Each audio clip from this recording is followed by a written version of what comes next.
పత్రికా రంగంలో మీడియా రంగంలో రారాజుగా ఉండి మరి ఈరోజు మన మధ్య రామోజీ గారు లేరు. ఆయన యొక్క ఆత్మకి శాంతి చేకూరాలని ఆయన కుటుంబ సభ్యులకి నా ప్రగాఢ సానుభూతిని తెలియజేస్తూ ఉన్నాం. దురదృష్టం ఏంటంటే వచ్చే ఆగస్టుకి ఆ పత్రిక పెట్టి 50 సంవత్సరాలు అవుతుంది. మరి ఆయన మన మధ్యలో లేకపోవడం చాలా బాధాకరం. ఎంతోమందిని జర్నలిస్టుల్ని ఈ రాష్ట్రంలో అద్భుతమైనటువంటి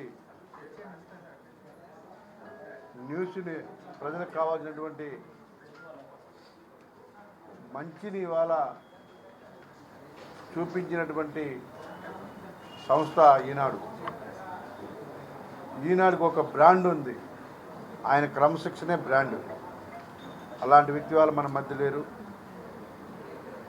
మరి మీలో అందరూ చాలామంది కూడా ఈనాడు జర్నలిస్ట్ స్కూల్ నుంచి వచ్చిన వాళ్ళు చాలామంది ఉంటారు. క్రమశిక్షణ మారు పేరు రామోజీ గారు కాబట్టి ఆయనకి 2 నిమిషాలు మౌనం పాటించాలని చెప్పేసి మీ అందరినీ కోరుతున్నాను.